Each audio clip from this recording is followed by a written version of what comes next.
Welcome to the Infuse Compassion podcast, hosted by me, Amy Quisenberry. And me, Mark Carpenter. We are on a mission to make this world a kinder place for us all by bringing healthier human connection to communities, families, and organizations of all types and sizes. Our goal is to create stronger relationships, more inspired teams, increased trust, and improved results. So let's get started with more ways to infuse compassion into our world.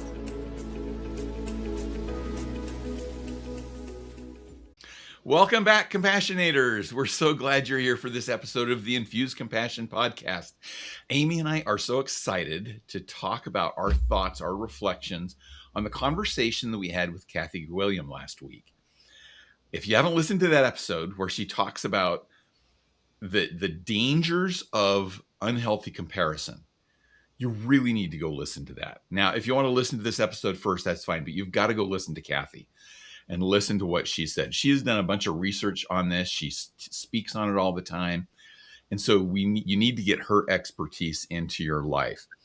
So Amy, let's talk about that. What were some of your major takeaways from the conversation that we had with Kathie last week? Well, first, I started the episode, last week's episode, just really coming out and saying, this is a big deal to me, right? This is a really big deal because it's something that I think I referred to it as like major face plants, where I've just completely tripped myself and let comparison stop me. I'm the youngest of 14 grandkids on one side of the family, and being the youngest, we're always looking up, right? We're always looking up. And so I found myself comparing often as I was growing up. And there was a point in my adulthood toward the end of my 40s, I'm going to guess, where I was just like, yeah, I'm done with this. Like, I'm just really done.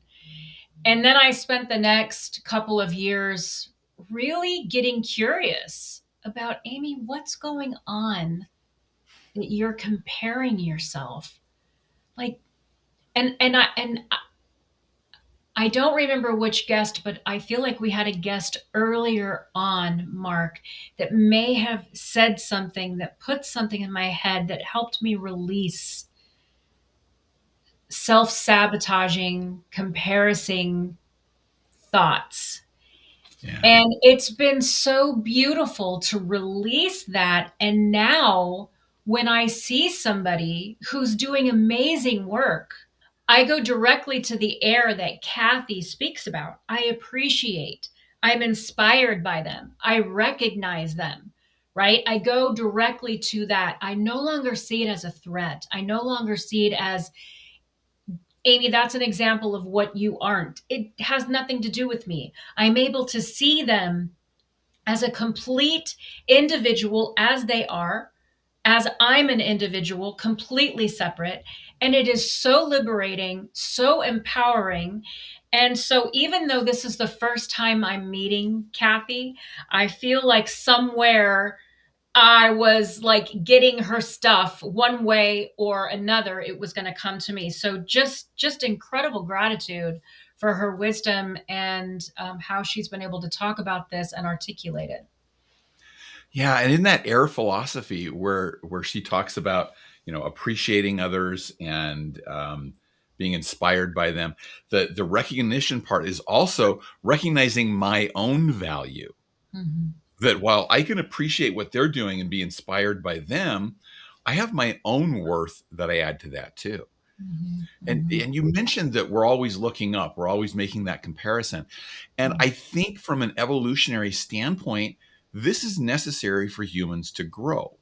Mm-hmm. This is part of how we grew out of living in caves and on the tundra and turned into advanced human society, is we had to compare to look at, okay, what can we do to be better? I think of it often with my grandchildren and the really young grandchildren. I mean, within their first year, Well, they're looking at their siblings and they're looking at their parents saying, they're walking on two legs. I need to learn how to do that. Now, that's an important comparison because it helps them say, I need to step up to that next level. Preschoolers watch their siblings go to school and go, I'm going to get to that point where I can do that too. They see them reading books and they say, ooh, that I'm modeling that. So there are parts of comparison that can be good, but it also can be unhealthy if we're doing it as an other than. I love the words that she used, that unhealthy comparison leads us to either be vain or bitter. I'm better than that other person. Well, that makes me vain. Or I'm bitter that that other person's better than me. And that drives a wedge between us. That's what keeps us from having more healthy relationships. Whereas, to the point you were making, if we see each other as individuals and we make the choice to see each other as individuals with individual strengths and different strengths, not comparative strengths, me versus you, that's going to be a more healthy way for us to live with others, to work with others. Yeah. And just that moment of when we notice ourselves comparing ourselves to somebody else, she spoke about the red flags, right? Feeling a resentment in a relationship, that's a red flag. If you're feeling a resentment, right? If you're notice that you're shutting down, you're not trying as hard because somebody is on a pedestal and you've compared yourself to them, this is a disservice to you and the beauty of your soul and how bright and brilliant your soul and your spirit is, right? And so to be able to look at that and instead go, you know what? And I'm going to stop and I started to say something, but I thought, reflecting on the story that she shared about her two daughters was so beautiful when the one was beating themselves up because they couldn't do something that the other one learned so quickly, and how she supported the one and walked her through the air, right? The really appreciating the gifts that you have, different, not the same, and then being inspired, going and asking for help, and then recognizing, just it was so beautiful. And I really want to do a call out to parents. And first, full transparency, I have not given birth to any kids. I say that because I have a bonus son, right? My husband has a son who was 9 years old when my husband and I met. He's now like 33. Okay.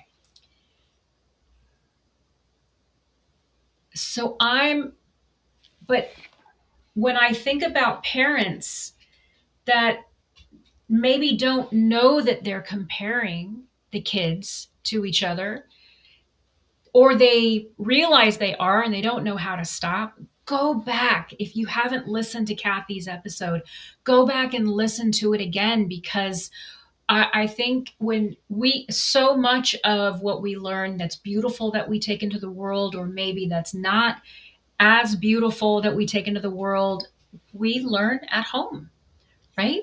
That we learn so much of that there. And so I think it's important for parents to really listen to Kathie's words, her wisdom, and she does it in such a beautiful way of inviting and welcoming, and there's no judgment at all. There's just such beauty and love, and I just love it. Yeah, she's awesome. And when we talked about the business side, she said it's the language we use is really important. And I think that's true at home too. The way that we talk to our children about their own strengths, not their strengths compared to other siblings or even kids in other families, I think is really important. And so it's not just as a parent, how am I comparing my children, or how am I talking to them about them versus other people, but teaching them a healthy way to talk about comparison. I imagine a world where kids grew up going, I value my own strengths, but I equally value everybody else's strengths too. And I'm okay with that. Mm-hmm. I don't need to be better than somebody else. And I don't, It doesn't bother me that somebody has a strength in an area that I don't have. And yet there tends to be that comparison. Like you said, it's a very natural process for us to be comparing ourselves to others. But if parents could teach their children to do that in a more healthy way, think of the power that that would bring into the world. Think of the strength that that would bring into the workplace. Well, and I think so much of the time people don't go into it with the intention to cause harm. They go Right. into it, right? There it's just not knowing that there's a different way, right? And to your point of, if you're noticing these red flags, right? That's then pick up the phone, call Kathie, reach out to Kathie, right? Because there's a better way out there. She, Well, and part of that, if I can add to that, Amy, part of that also is that the systems that we have build in these comparisons. I think about children in school. Grading on the curve is a comparative process. It says I can only have this percent of really high performers, and I have to have an equal percent of low performers. And then everybody else is going to be clustered in the middle of that bell curve. I remember when I was teaching at a university as an adjunct, I told my students, I'm not going to grade on a curve. I'm not going to do that. I am going to grade based on how well you deliver on your assignments. And I'll tell you, if all of you nail your assignments, you'll all get A's. yeah. Because I just don't think that's right to say that, wow, there's 100 points between this person, and that's the only spread there is. So that person that was 100 points lower, they have to get a D. No, that's not right. Yeah. And so I just think that we get set up with a lot of systems that almost force us into unhealthy comparisons. So we have to watch that and guard against it. Now, again, we talked about in the last episode, comparison is necessary in a lot of areas in our lives. I mean, I need to judge, is my car capable of going down this road? That's a comparison of that road versus another road. But we have to be careful, particularly as we're talking to other people, about the language that we use that sets up unhealthy comparisons between people. Yeah, she spoke about the hoarding of jobs, right? So she talked about, when they published the billed hours, and then that prevented them from having a collaborative environment. It was destructive. So again, they're wanting to share this to inspire, but what it's actually doing is it's destructive to the environment, right? Yeah, I think I was thinking back to the episode that we did with Larry Levine when we were talking about selling from the heart, because sales environments are just driven by setting up comparisons. You walk into a car dealership, and if you kind of go back toward their break room, I'll bet there's a whiteboard or some other kind of chart there that says who has the highest sales. And that sets up these better than, worse than types of comparisons. And as a result, that industry has exceptionally high turnover, which is costly to an organization. And so the importance that Kathie mentioned about comparing to what we can do ourselves. I'm at this point, I want to be able to grow to this higher point. That's what we need to look at, not I'm at this point, the other person's at that point, and I need to beat them. Yeah. That's an unhealthy comparison, and it creates that kind of friction and drives that wedge, and again, between individuals in the workplace. I spent 15 years working for business process outsourcing, which is a fancy way of saying a call center. Okay. And it's more than that, but I'm going to make it really, really simple here. And I would travel around the world to all the different sites that we had. And I would sit on the operations floor with the representatives, and I would Y-cord with them, and I would listen. I would sit with some of those that were the strongest. I would sit with some of those that were not as successful. And I would understand the differences between the techniques, and then I would train on it. I would talk about, okay, here's some techniques that are working really well. Here's some that aren't working as well. Never addressing the people, never saying, Johnny did this and Janie did that. I would recognize several with their leaders. I would send emails and copy the employee in and recognize them to the manager. But being able to sit back and understand the techniques and then share those across the board, that made a huge difference in leveling the playing field. Because there are some people that come in, they have more experience, they have the confidence level is higher, they retain information better. There's a variety of reasons why somebody can get on the phone with somebody they've never spoken to and be incredibly successful with that person. That there's something in that person that maybe the person sitting right next to them, they just don't have, but that person has something completely different. But if we can pinpoint what are some of the techniques, it can make such a difference. And it was one of my favorite things, because what ended up happening is I would see those people that were struggling, I would see their numbers start to come up, and I would see them feel empowered. I would see them literally come out of their shell and their confidence open up. And it really came down to addressing the processes and not the people. And that was one of the things that kept on coming through my mind when she was talking about the feedback that people would share. Every example that she gave, she addressed the process and not the people. And it's such an important thing, because when we start to address the person, that's a completely different conversation that we're having. And we're not looking at the process and the techniques, the strategies. We're now critiquing them as a human being, which is like writing on somebody's soul, right? Yeah, it's addressing their value as a human being. Mm-hmm. The other place that I've seen this as a problem, this comparison game in organizations, is even comparisons between departments. Mm. The one that stands out to me, I worked in marketing communications and public relations, and I know you work in HR. And what we would hear sometimes is, well, we generate revenue. You're a cost center. Yeah. In other words, we deserve more. Mm-hmm. We're better than, because we're sales, so we're bringing in revenue. Or I'm product development, so I make the products that we're selling. And so that makes us more important than you people. You support people behind us who you're just a cost here. Mm-hmm. And I always used to say, okay, would you like to do your job without us? Because everything that we do supports their ability to get that job done. Right. And there's still value there.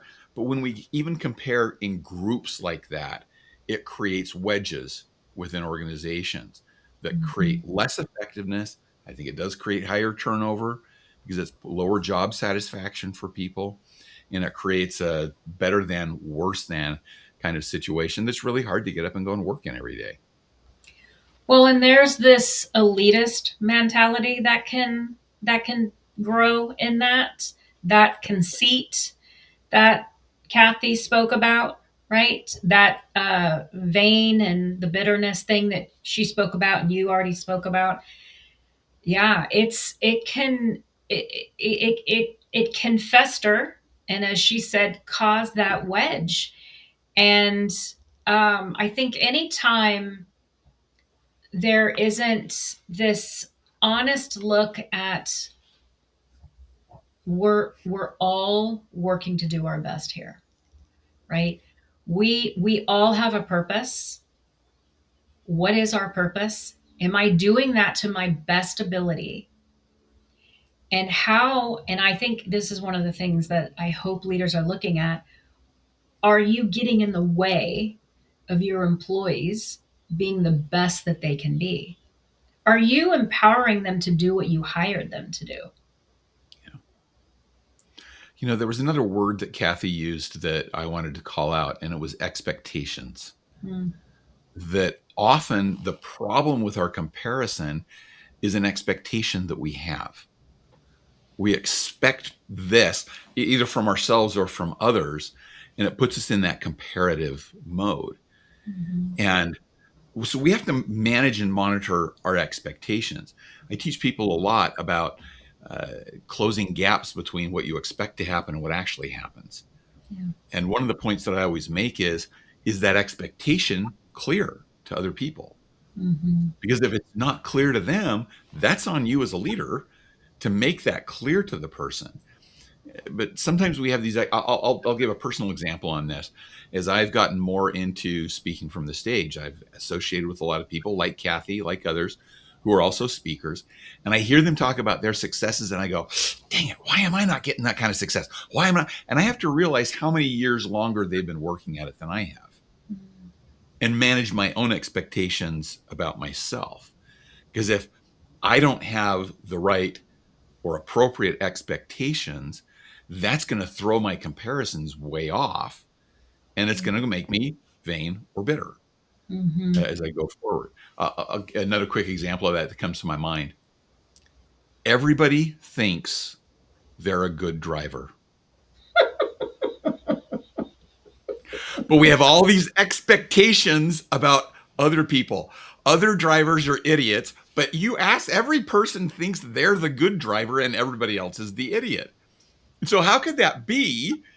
There's got to be some expectation gaps there, that they're expecting people to do something different than maybe they expect themselves to do. That's so funny. That's so And funny. so we got to watch out for that expectation level. Yeah. Yeah.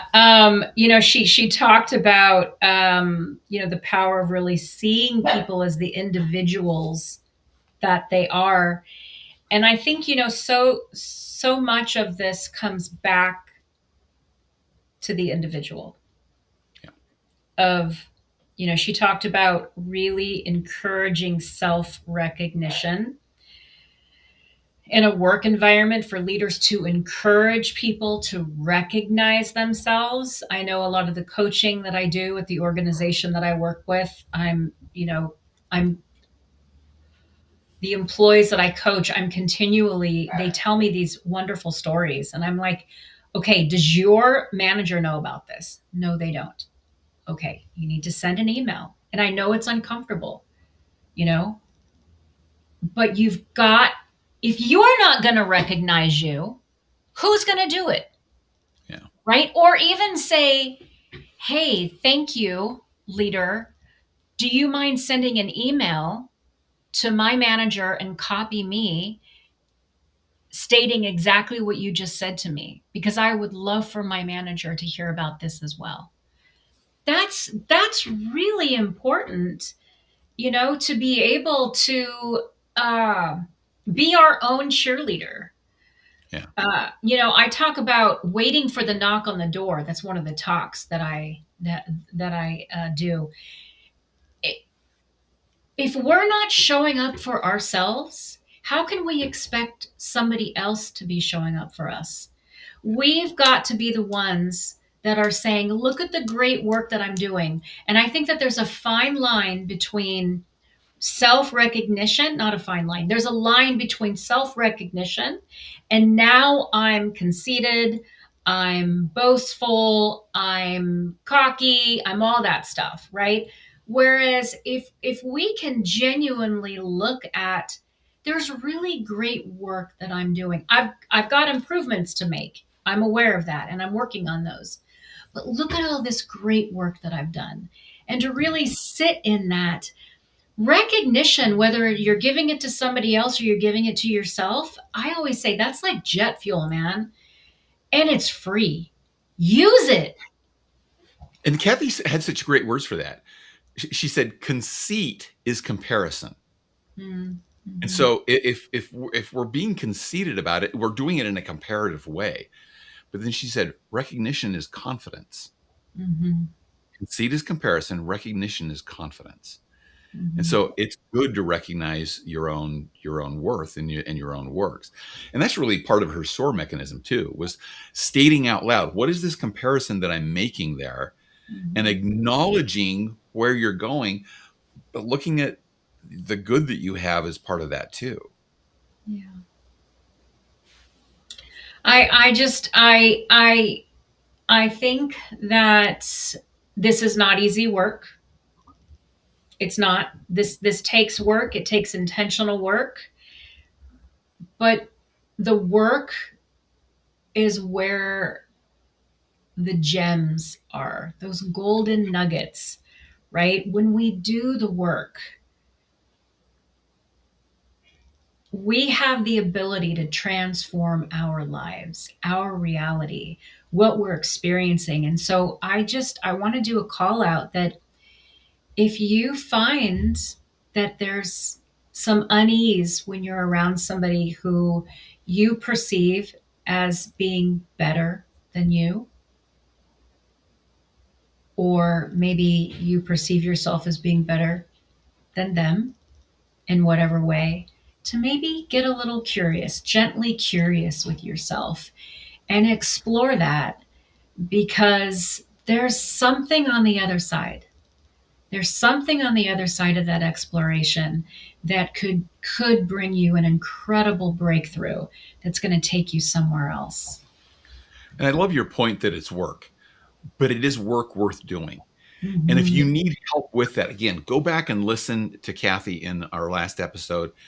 Click the links in the show notes, get to her website, because she's got some great tips and processes for you to help you to do that. And it is work worth doing so that we can all be at our very best in working together and acknowledging each of our individual strengths. Yeah, beautiful. You got anything else, Mark? I think that's a wrap. Right. Again, go back and listen to Kathie's episode, and you will gain a lot from that. But those are my main takeaways. How about you, Amy? No, I'm good. I think we covered it all. I just have such incredible gratitude for Kathie and to you for bringing her.